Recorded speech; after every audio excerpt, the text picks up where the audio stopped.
minute, Jack. This is a friendly celebration.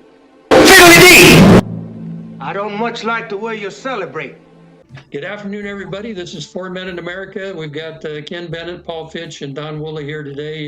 Jeff Utsch is on travel, and our substitute candidate had a business meeting to go to today and can't make it. So you've got three men on Four Men in America. So here we are, and I really was gonna have us talk about, but I thought maybe we'd wait to do that because Jeff's not here and he'd be such a big contributor if we talked about these rogue judges getting involved trying to stop some of the Trump stuff going on, So, I mean, that's kind of a constitutional discussion, really, and I'm sure we all have something to contribute to that. We're all frustrated with it, but it seems to be working out. A couple of them have withdrawn or changed their injunctions or whatever they're doing,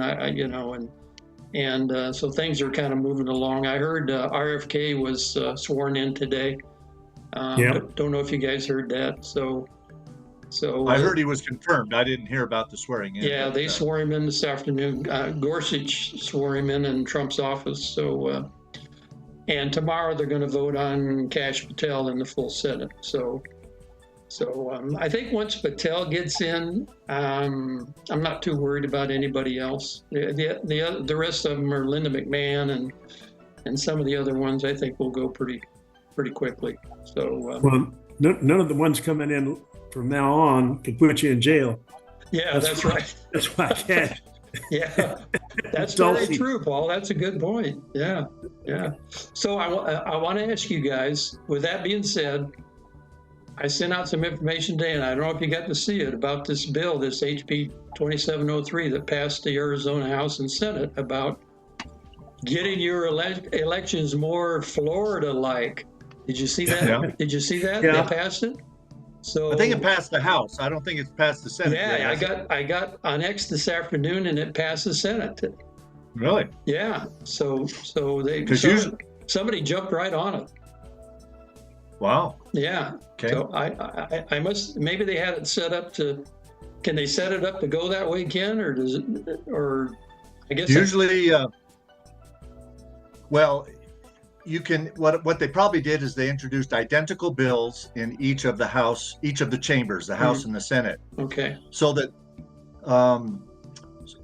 when the crossover period occurs and the approved House bills are sent to the Senate and vice versa, the approved Senate bills are sent to the House.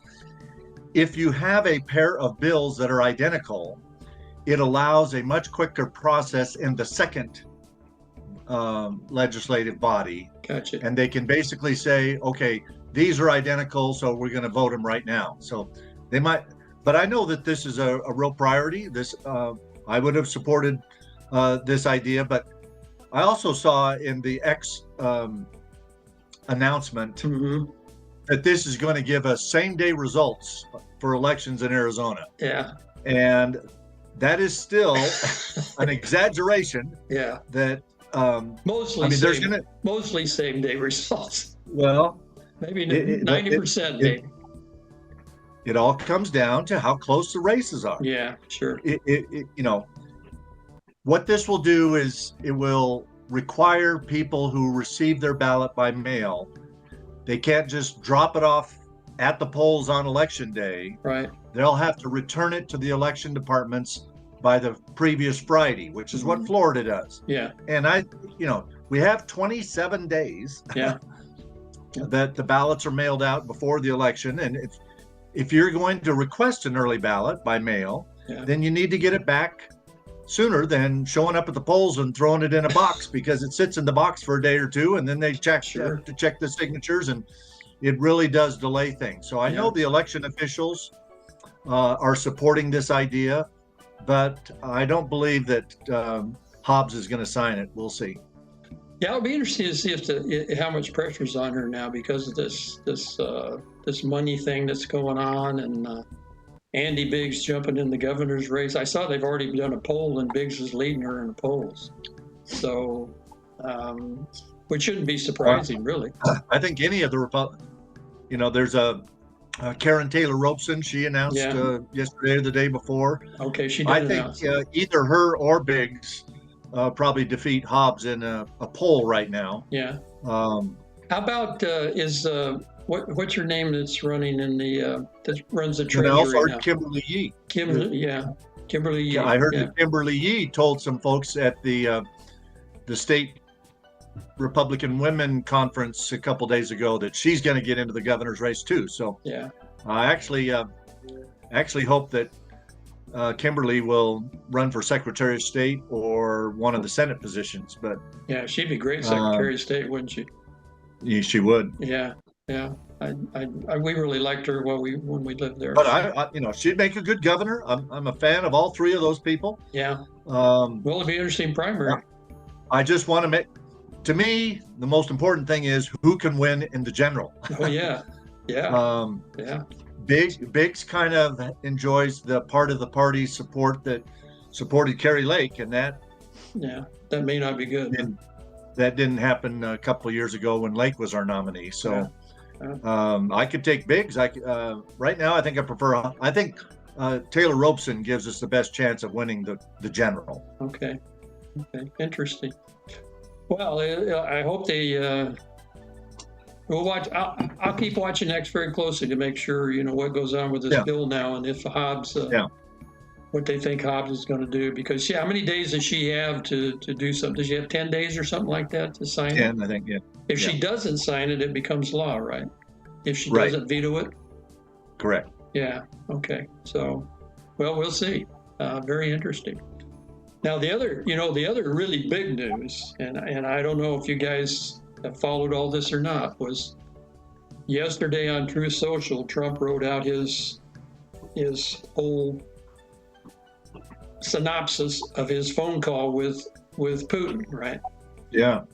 And it's just amazing. I mean, there are people in shock right now, because the day before, Pete Hegseth went into NATO and all the generals and European guys and said, look, we're pretty much told them we're done with the Ukraine, right?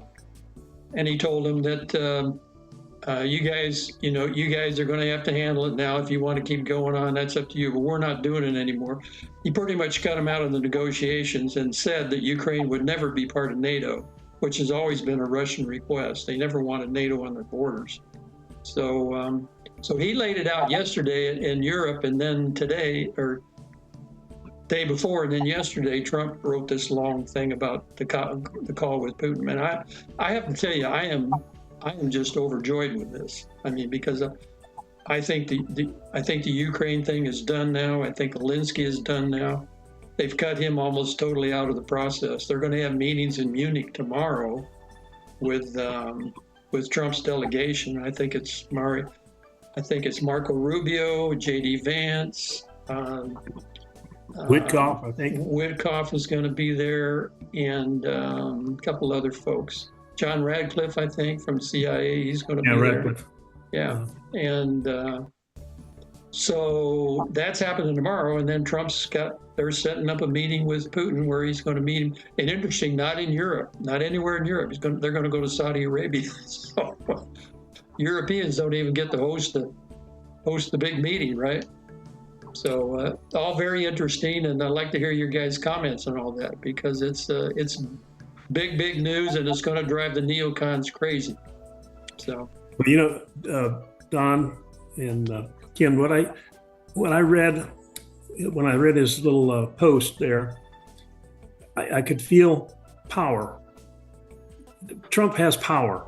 Now, I don't know if it's real power or perceived power, but I think he demands respect where others don't.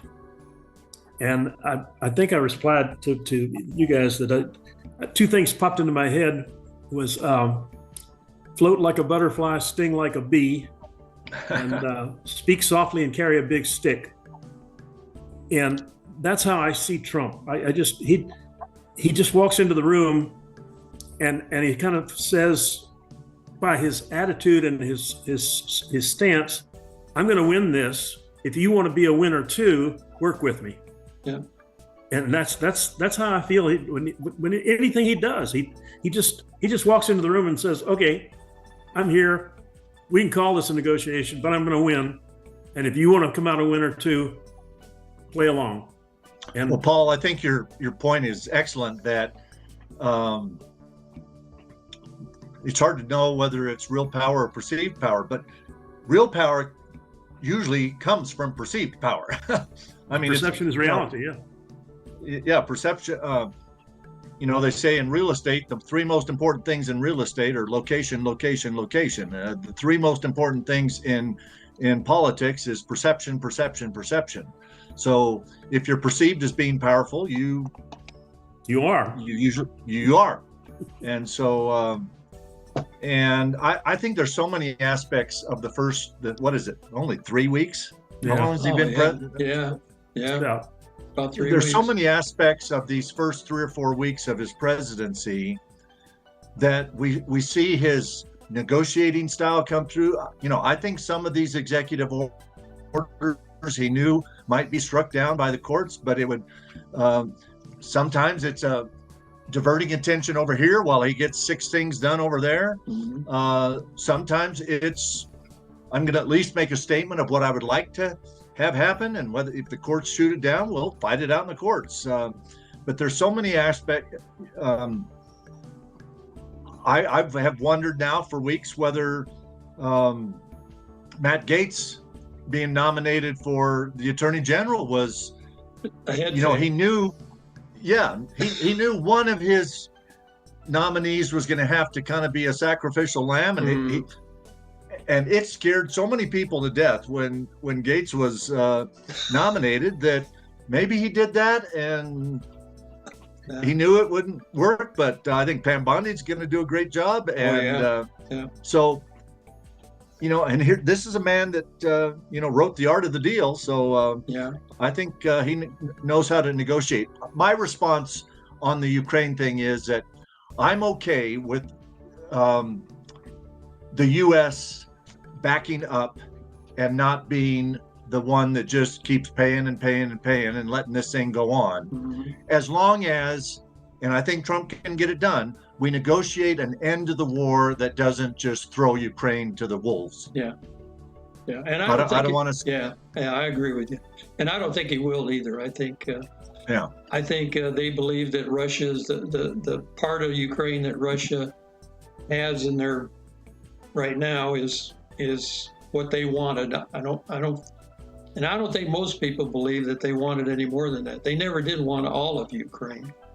That would be too cumbersome for to handle all that, all the security and everything. So it's interesting, Don, because the something I've been reading here just lately was a deal. Now, whether this actually happened or if just somebody wrote this, that Trump was going to trade arms for rare earth minerals that are evidently pretty plentiful in the Ukraine. And of course, the Ukraine's been the breadbasket for Europe for years. I mean, they've got fertile fields and they've been part of the world food problem right now is the fact that they can't get any grain out of Ukraine. So there's a lot there, and so I think that, and also think Putin. You have to remember, Putin is the president of a country that's lost a lot of soldiers. A lot of their military has been killed in this thing, and he has to answer to them, as well as we had Johnson and Nixon had to answer to the American people for the loss in Vietnam, and what we lost in Afghanistan and everything else. Politicians thrive on, even if you know you're going to fix the election, you still have to have some popular support to stay in office. And sending the young boys from Russia to Ukraine to die is not a way to build support. So there's a lot of peas in this pot. Well, one thing's for sure, and I know I heard you about the rare earth minerals and whatever there is in Ukraine, but I think today Trump kind of didn't explain it, but he sort of amplified his view on that. What he said is today, we think we gave them $350 billion, okay? We didn't loan it to them. Biden just stupidly gave it to them. He says, we're going to get that back some way. They're going to pay us back for that $350 billion. We're not going to write it off the books. So I don't think he's going to trade them anything. I think he's going to find a way to, whether it's natural resources that we get it back or oil or whatever it is, he wants that money back because Europe loaned Ukraine $100 billion, right? They didn't give them $100 billion. So we stupidly gave them $350 billion with no collateral, nothing, right? Oh yeah, here you go. maybe maybe maybe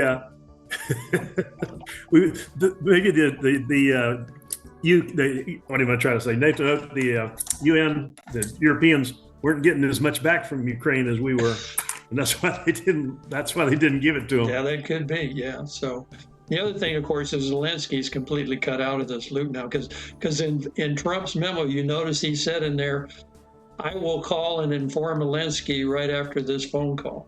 Yeah. I mean, they have completely cut him out of the loop now.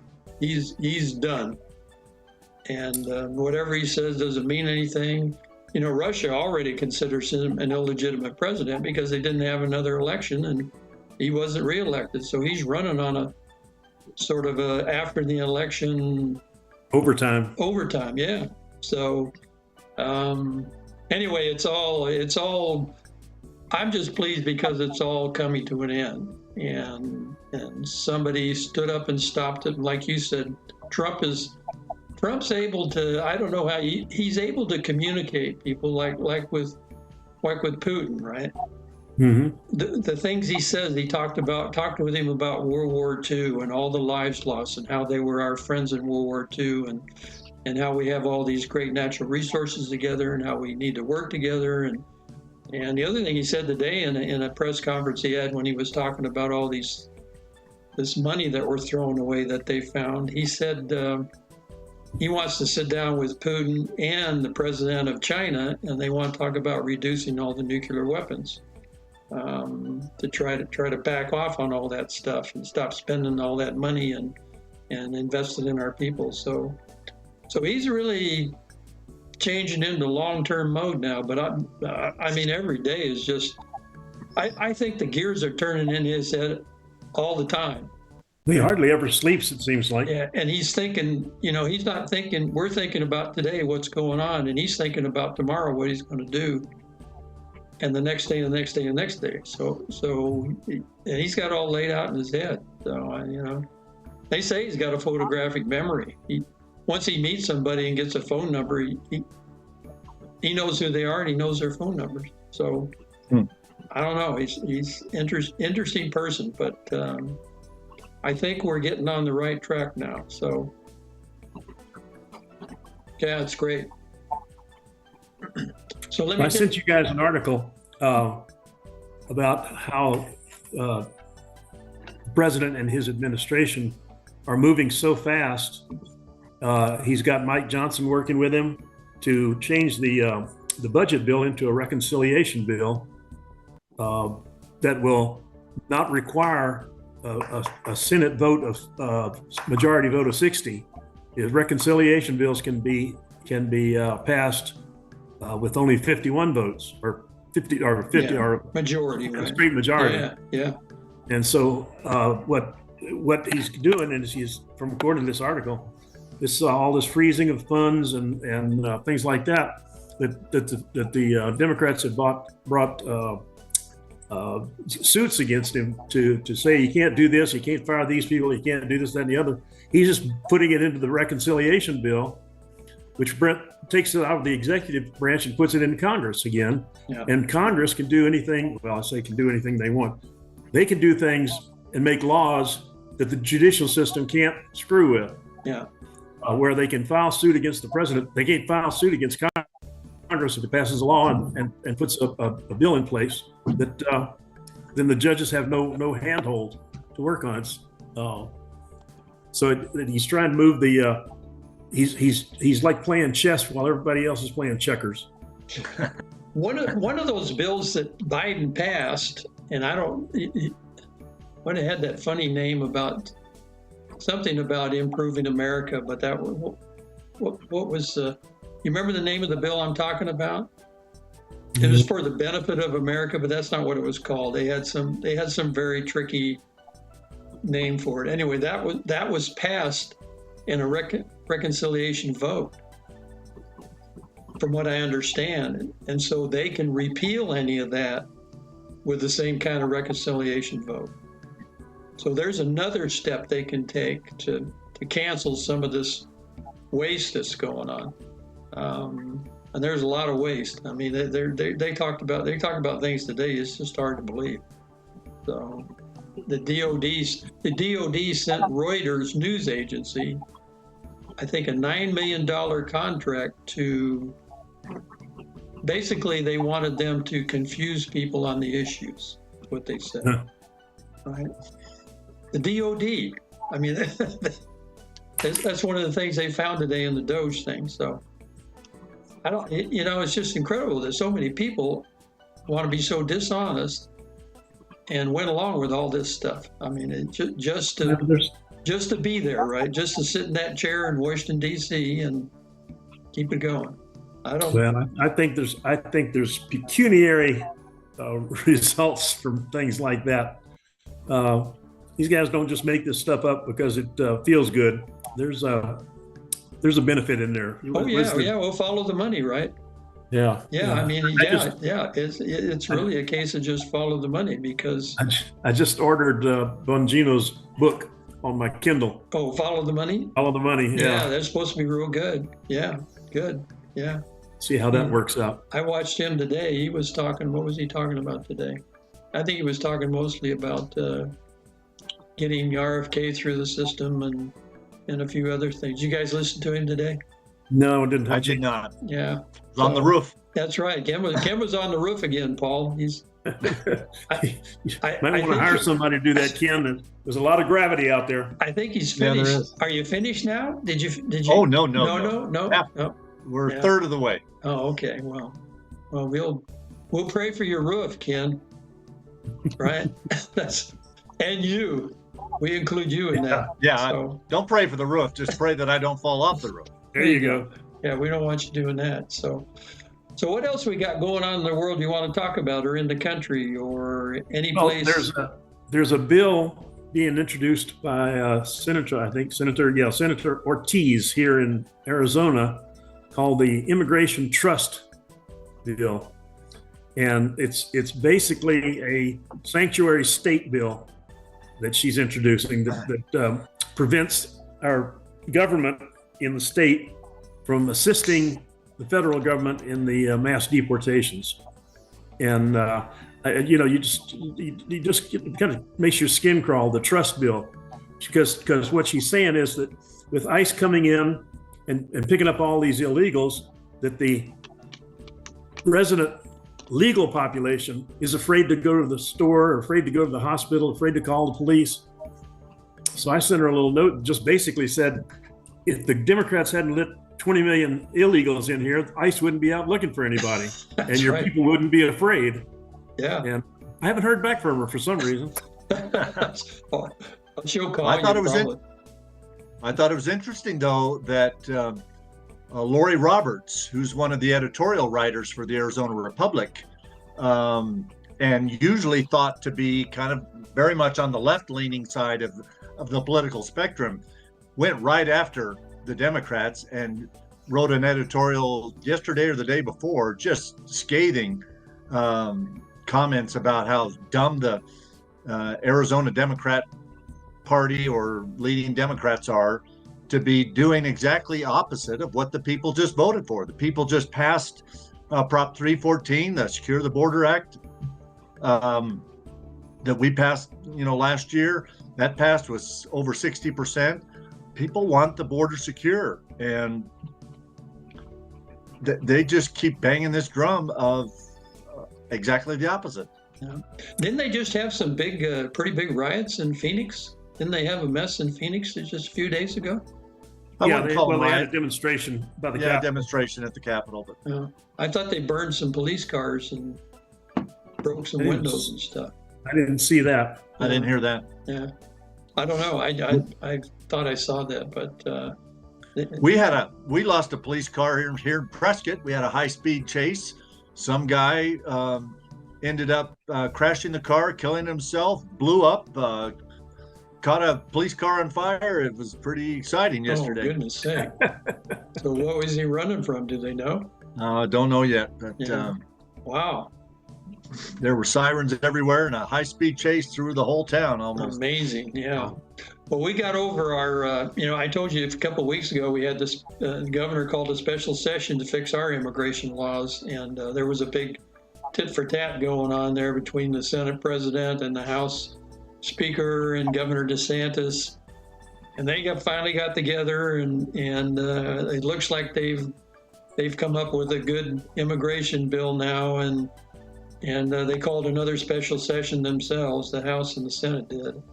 And they're in session. They're in session today. We think they're in agreement and they're going to vote for it. We'll see. But DeSantis is pretty happy with it. So that's all worked itself out, and they're all talking highly of each other. And Okay. the Now, what did I also hear? Did I hear something about his wife Casey? saying that she's going to run for governor when he can no longer do so? Do you have term limits in Florida? That's possible. They at one time, Ken, they talked about Casey being maybe running for that U.S. Senate seat that Marco had. But she seems to be pretty out there, and her cancer. She's getting good cancer reports now. She had breast cancer, and it looks like that's all healed up now. So she. I guess it just depends on, how she feels about her family and her young kids. They got some pretty small kids still. So, we could go for that. We're going to get a new governor in the 2026 election. So they'll all start talking about it here, probably the next few months, right? Certainly before the end of the year, who's going to run and what's going to happen. But there'll be a lot of people jumping the fire, I think. It looks that way. I think when does Florida hold their governor election next? November 26th. November of 26. Okay. Yeah, so DeSantis got a couple more years. Same cycle as Arizona. Then. Yeah. I think most of the governor's races are kind of off cycle, right? Presidential cycle. I think so. Yeah, there's a few of them that happen at the same time, but not many. So anyway, we got that all straightened out here in our state. We're having a kind of a dry spell. Haven't had a lot of rain since Hurricane Milton came through. A little sprinkle today. Thinking about it might rain Sunday on the Daytona 500. Which Trump is going to go to the Daytona 500, by the way, if you haven't heard. So he's taking in all the big events. And he'll have a big crowd there that loves him, because that place is a madhouse. But hopefully it doesn't rain too much and they get the race off. So yeah. So anything else? What else is going on? Well, let's see. I'm going to be in Tucson next week, this day. In fact, Thursday. No, let's see, Friday. Friday of next week, I'll be in Tucson making a presentation to the Pima County Election Integrity Commission, which was formed many years ago by the Board of Supervisors, about how to make their elections transparent, trackable, and publicly verified or verifiable by releasing ballot images and the cast vote record. So I'll be down in Tucson in a week here. I'm trying to think of Steve. What's Steve's name? Steve on the Board of Supervisors. Steve Christie. Steve Christie. You know Steve, don't you, Ken? I've met him before. I don't know him well. He'll be your only ally on clean elections. He's your one ally, so you got to get to know him, because he's. Well, we're starting to make some inroads. Good. We're gonna we're going to try to. I've been working with a guy in Tucson that's called Audit USA, John Brakey, and he's been challenging elections and scrutinizing elections down in Pima County for more than 25 years now. Back then, there was an election that they held about some type of a regional transit authority, the RTA. RTA. And I guess it was there was much controversy about whether they'd rigged the election to come up with what the result they wanted. And they've asked me to come on their board, the Board of Audit USA, and actually be president of the board. And so we're going to start making some presentations around Arizona and even around the country on how we can make our elections so that people can have complete trust in them. Yeah. And one of those four, in my opinion, there's four key aspects to a secure and reliable election. One is you've got to have complete transparency as to who's registered to vote. Right. Voter ID. And those right? are, yeah, by name, by address. You got to know if, at 123 Maple Street, is there 36 people registered at a 2-bedroom house? Or are there six, if you go to my address, do you find Ken Bennett and Kenny Bennett and Kenneth Roy Bennett and Ken Bennett, so the first aspect is integrity in who's registered to vote. The second major point is you're making sure that the people who vote were eligible to vote. So you're verifying and you got voter ID and things like that to make sure that the only people voting are the ones who are eligible to vote.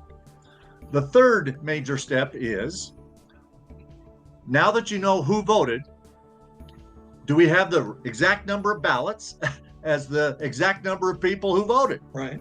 To make sure that you're not, bringing in ballots from somewhere. And then the fourth step is this ballot images and the cast vote record. Now you can verify, okay, there were 1 million people in Pima County registered.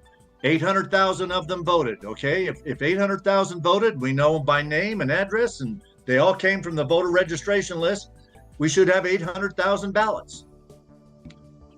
If you have 800,000 ballots, you should have 800,000 ballot images in the system that process the election, and you should be able to compare those 800,000 ballots with the 800,000 entries in the cast vote record that recorded how the votes were on each ballot. And then if you wanted a fifth one, it would be to allow in very close races, or any race, to allow people to just randomly spot check to make sure that the ballot image that was used by the computer system to process the election matches the paper ballot that they've got stored in a box somewhere. Because one way you could manipulate an election is program the system so that, find a ballot that you like and then grab that one and stick it in every 10th one. Yeah.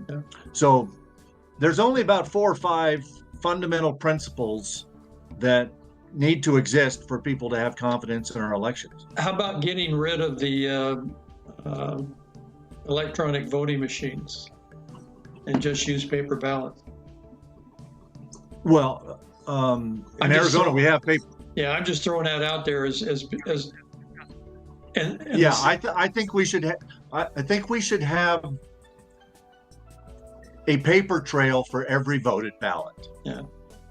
Yeah. And so, some people, if you're blind or whatever, you can get help from somebody to fill out a paper ballot, but there are machines where people can, vote on the screen, mm-hmm. But they should produce a paper receipt that you can then look at and say it recorded a vote for so-and-so in this race and so-and-so in that race. So it's not coded, right? Should not digitally correct. Coded. That's the Correct. actual sort of a picture of whether the ballot. whether you're voting on a paper ballot and it's being scanned into the machine, or whether you're voting on a machine that gives you a receipt of how it recorded your vote, It should be one or the other. It should just be a machine that you press a button, you wonder, did it take my vote the way I intended it? Yeah.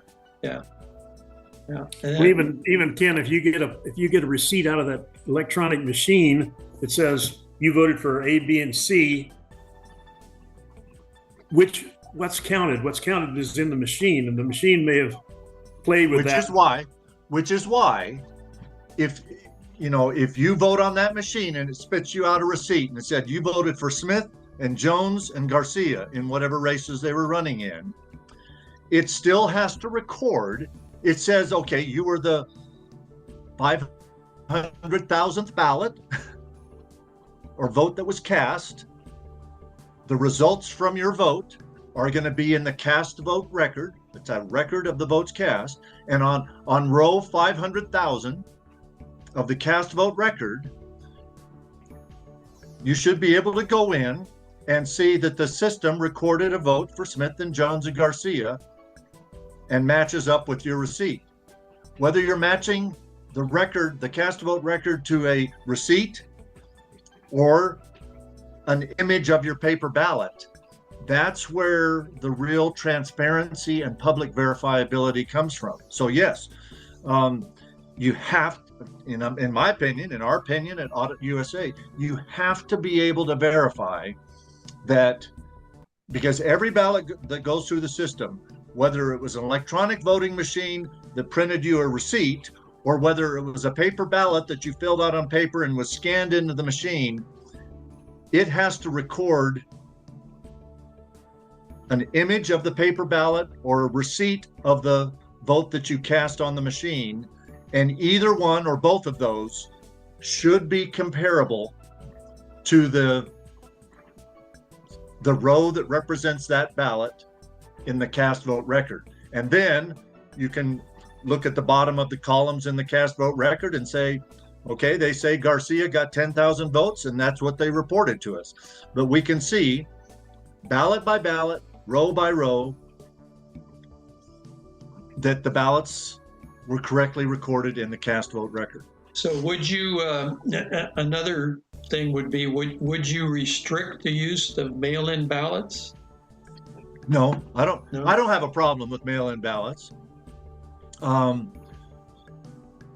Because when they get into the system and are counted, again, if you've got a mail, as soon as one vote is counted,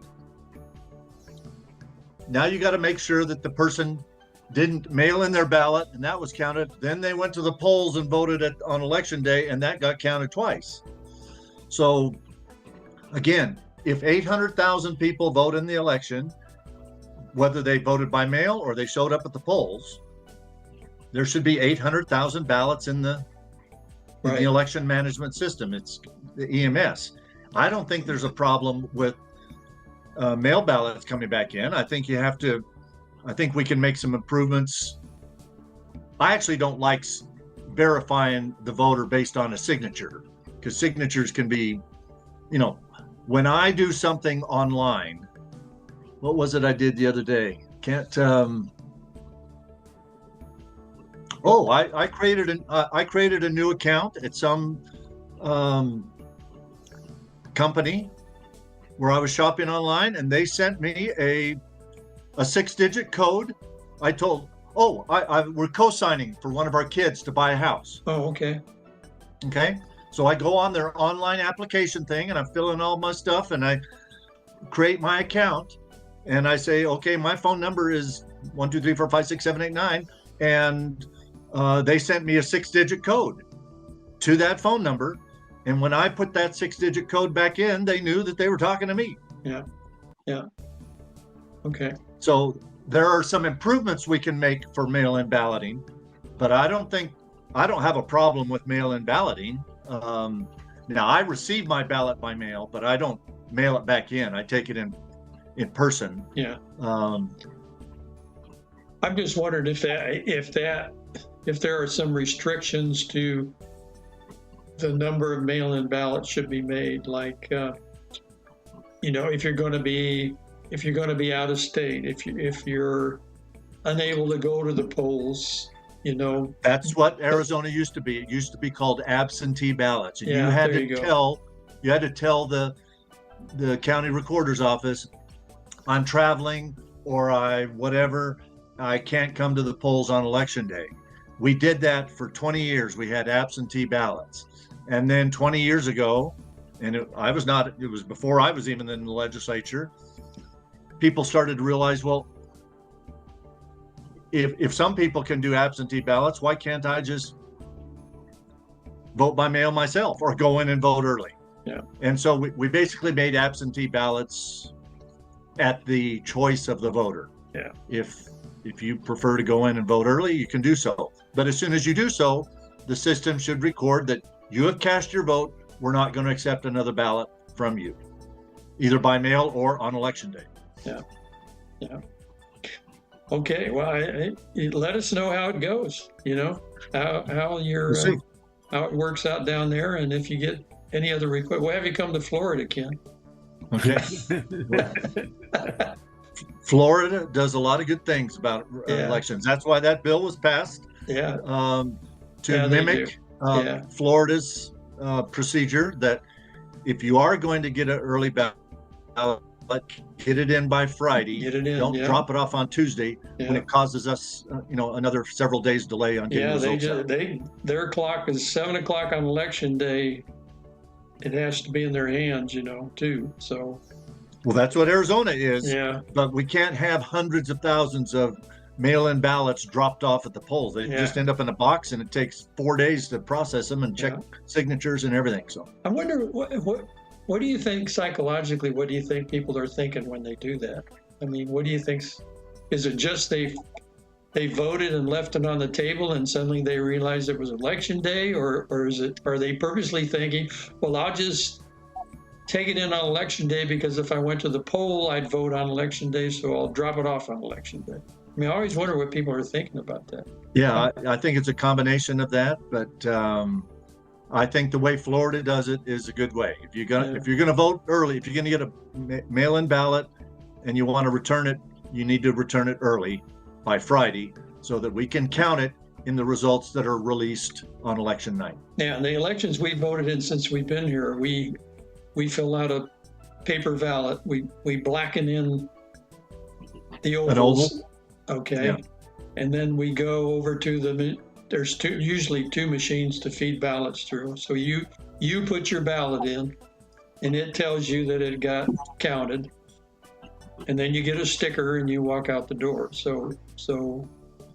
And I'm told that they preload all those, including absentees, before 7 o'clock on election day, so that when they pull the trigger on election day at 7 o'clock, that's when all the counting goes on, right? It's where everything's already in the system and ready to go. So, so that definitely speeds up everything. So, and I think you should put your finger in purple ink. Some countries do that too. Who did that? That was the Iraqis, wasn't it? I think it was Iraq or somewhere. I think it was Afghanistan, but anyway. Yeah, that's true. So, keeps you from voting twice. What are your guys' feelings about? Have you heard any more about the helicopter airliner collision and information there? I heard the helicopter was. What I've heard is the helicopter 300 feet should have been at 200. Yeah, but we don't know why that's the case. Well, being an old helicopter pilot, and I'm both. Night VFR is mostly instrument flying anyway. I can remember taking off out of. We were at Long Binh, and we had forward bases up on the Cambodian border. And boy, when you left the lights of Long Binh and Saigon, you just drove into a black blanket. Yeah. There were stars and there were campfires, and it was impossible to tell which was which. So you had to basically fly instruments to get to where you were going. Sure. And but that was at altitude. That was at 4,000 or 5,000 feet. I can't imagine trying to fly instruments at 200 feet.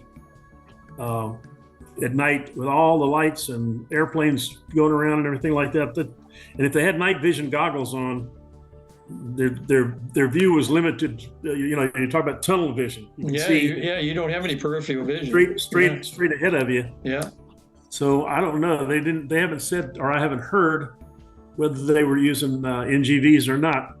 I heard they had them on the helicopter. They don't know if they were using them or not. Yeah. Right.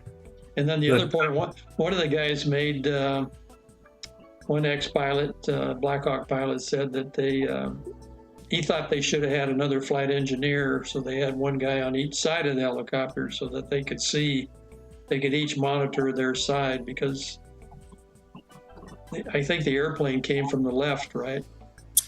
It came from their left, yeah. They were from their left, and they flew into the side of it. Did you see the helicopter when they pulled it out of the water? Yeah, it was pretty messed up in the front end. Yeah, pretty bad. Yeah. Yeah. And I see that one of the engines completely Paul, came out of it. Does that mean that the helicopter impacted the plane? That's what it looked like to me. Because I think if the airplane had hit the helicopter, it would have torn the tail boom off. Tail boom is probably a weak link in the helicopter. Tail booms come off. They're not easy to come off, but when they come off, it can be you can either hit it when you're trying to flare at the bottom, where you hit the we call stinger back there first, and that'll sometimes break the tail boom off. But that tail boom was still firmly attached to the helicopter, so the impact was up in the front end in the cockpit area, from what I could see. Yeah. Okay. Yeah, it looked like it hit him right from the side. Yeah. And there's a lot of talk about, I wonder, after you wrote that letter, you wrote that email, Paul, you talked about how the more you flew, the more proficient you get. And it just kind of all comes very automatically and fluidly, when you're flying a lot, you sort of just become mechanical about it, right? Well, I wonder if this gal, I wonder how proficient this gal really was that was flying. Apparently she was flying the helicopter. At least she was the pilot. Well, 450 hours, you got to have 250 hours to get out of flight school. Yeah. That's the basis for a commercial license, right. Helicopter or airplane. And so she really only had 200 hours out of flight school. This is the way I would guess based on what I knew. And so a lot of that would depend on, were those 200 hours in the last 6 months or the last 3 years? Yeah, exactly. Would make a big difference in her level of skill. The other guy, the warrant officer, he had 1,000 hours, which is pretty good amount of flying time, and that's about what I had when I came out of Vietnam. I had 250 hours in flight school and 750 hours of flight time in Vietnam. And I was, like I said, I was pretty proficient, but I was flying pretty much every day. And like I said, we used to laugh about strap the helicopter on and go flying. Well, that's actually kind of almost how it feels. You get in the seat, you would be holding the controls, but you weren't consciously moving the controls to go somewhere. You just thought you wanted to go over there, and your body made the helicopter do that. It's an interesting phenomena, because you're almost like, you feel like you're sitting out in front of the helicopter, driving yourself. The helicopter's just there to help you stay off the ground. I used to debrief F-4 pilots over in Thailand, and they would kind of talk about the same kind of thing. They would, the airplane just kind of becomes part of you when you fly every day. Yeah. And when they got into any kind of air-to-air confrontation, they just would kind of think about where they were going and what they wanted to do, and it just happened, right? Right. They weren't telling their hands to do this and turning, Yeah, and it has to be automatic because your reaction time is so much quicker that way, right? Sure. Actually, it's not even reaction time; it's action time. Yeah. You wait to react. Yeah, absolutely. You get a free room at the Hanoi Hilton. You want zero reaction time, right? And lots of action, yeah. So. Right. Yeah. Well, good. Thanks for that. Thanks for that input. That's good stuff. Yeah, that's awesome. Thank you for your service, both of you. Yeah. Thanks, Ken. Yeah, it was fun while it lasted. Yeah, I did 13 years. Yeah, I did 7. I did almost 7. So, not counting reserve. I have very few regrets in my life, but 2 of them are. I can probably count the regrets in my life on one hand. 2 of them are: 1, not serving in the military, and 2, I never got to meet Ronald Reagan. Yeah, I saw that. That's a good point. I saw President Trump has put a picture of Ronald Reagan into the Oval Office, and he wrote out a proclamation yesterday acknowledging Ronald Reagan's birthday yesterday. So I know he was a big fan of Ronald Reagan. We all were. Yeah. Yeah, he was a special guy with a special kind of humor. So he was really great. Yeah, they still show his speeches where he says his little humorous stories on TV every once in a while. I know. Yeah. Well, you heard the one about the manure pile, right? Yeah. Never made a Republican speech on a Democrat platform. You heard that one, Ken? I have. Yeah, that's a fabulous one. Yeah, when he tells it. So, well, anyway, Ken, you were a good Eagle Scout, so heck, that wasn't easy stuff, when you're younger. Yeah, but going through it all. That doesn't compare. That doesn't compare to you guys that served us in the military. So thank you both very much. Yeah, well, we appreciate that. Thank you, and we were happy to do it. Really, I know that I honestly enjoyed my 7 years, and I was single, so I think that helps you get through all that when you're not attached. I could see that in the pilots, the F-4 pilots that I talked to. The guys that were in reserves that had big families back home they really didn't want to be there doing this. They weren't nearly, they were in their late 30s and early 40s. The guys that were there, that were single, that were 25 years old, they were bulletproof and they showed it in everything they did. So it really helps you to be, I think, to get your mind away from all that, because you really got to be thinking about what you're doing all the time. I can imagine Paul with flying that helicopter in that environment. You couldn't have a lot of other stuff on your mind or any distractions, right? No, and I was single. As a matter of fact, it's kind of funny. I'm married right now and have been for the last 26 years to the woman I was dating when I was in Vietnam. But we broke up after I got back and didn't see each other for 30 years. Really? Oh, wow. Oh, I didn't know that. You never told me that story. Oh, well, I'll have to do that when we're not on TV. Yeah. But we kind of drifted apart. I was ready to get married and she wasn't. So we just drifted apart and didn't see each other for 27 years. And then finally got back together physically. I mean, in person. Yeah. After 29 years. And got married that year. How about that? Yeah. And so you guys been married about as long as Patty and I have. So good. That's I'm great. coming up on 43. Yeah. Good for you, Ken. Yeah. I teased Mary Margaret that we could be working on 50 now if she had married me when I asked her the first time. Good point. So what's 50th anniversary is silver? Is that silver? Yeah, it's silver. Yeah. 75 is gold, I think. Yeah, gold's pretty amazing, but silver's you're getting close, Ken. You're working your way up there. Yeah. Start saving your pennies. You guys going to be available next week? What do you think? February 20th? Everything clear? Yes. Same time, 5:30?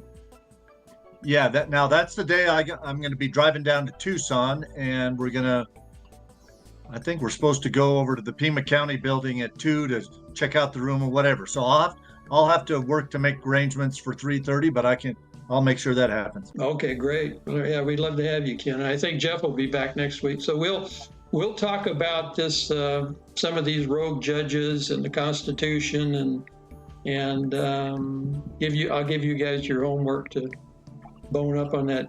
Federalist Papers 78 is the one that I think covers 78. That. Yeah. So anyway. Well, I studied up on writ of mandamus last night, but I was all ready to go on that. Go ahead, talk about it, because I looked at it too. We can wait till next week. I want Jeff here when we. Yeah, it's really interesting, isn't it?